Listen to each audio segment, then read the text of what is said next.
రాజన్న సిరిసిల్ల జిల్లా వేములవాడ పట్టణంలో food safety అధికారులు రైడ్స్ చేపట్టారు. పానీపూరి, చాట్ బండ్స్, హోటల్స్, టిఫిన్ సెంటర్లపై ఆకస్మిక తనిఖీలు చేశారు. ఫుడ్ సేఫ్టీ అధికారి అనుష ఆర్డీఓ, ఎంపీడీఓతో కలిసి స్వయంగా ఈ తనిఖీల్లో పాల్గొన్నారు. ఇటీవలే సిరిసిల్ల జిల్లాలో పానీపూరి తిని పలువురు విద్యార్థులు అస్వస్థతకు గురైన ఘటన జిల్లా వ్యాప్తంగా ఆందోళన కలిగించింది. ఈ నేపథ్యంలో అప్రమత్తమైన అధికారులు వేములవాడ పట్టణంలో పానీపూరి, చాట్ బండ్లు, హోటళ్లు, టిఫిన్ సెంటర్లు, ఫాస్ట్ ఫుడ్ కేంద్రాల్లో ఆకస్మిక తనిఖీలు నిర్వహించారు. పలుచోట్ల పరిశుభ్రమైన ప్రమాణాలు పాటించకపోవడం, నాణ్యత లేని ఆహార పదార్థాలు విక్రయిస్తున్నట్లుగా గుర్తించిన అధికారులు సంబంధిత నిర్వాహకులకు హెచ్చరికలు జారీ చేశారు. ప్రజలకు నాణ్యమైన, పరిశుభ్రమైన ఆహారం అందించడమే తమ లక్ష్యమన్నారు ఫుడ్ సేఫ్టీ వాళ్ళు.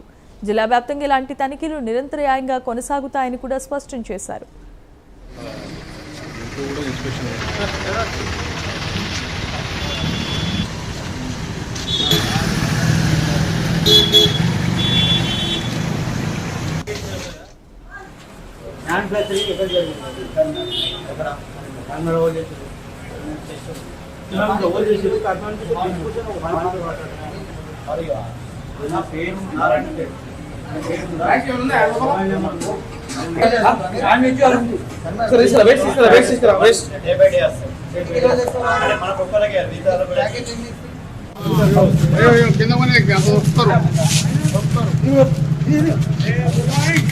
అరే అంతా రోడంతా అవుతుంది మళ్ళా.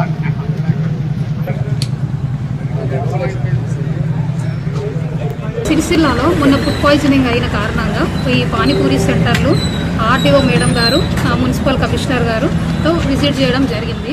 ఇక ఎక్కడైతే అన్హైజీనిక్గా ప్యాక్ చేసినా, ఎక్కడైతే అన్హైజీనిక్గా తయారు చేసిన పానీపూరి కానీ వాటర్ ఏది వాడుతున్నారో సోర్స్ ఆఫ్ వాటర్ తెలియట్లేదు. సో అవి కానీ డిస్కార్డ్ చేయడం జరిగింది. ఇప్పటికీ ఒక 6 ఇన్స్పెక్షన్స్ చేసినామండి సిరిసిల్ల అండ్ వేములవాడ పరిధిలో. Thank you.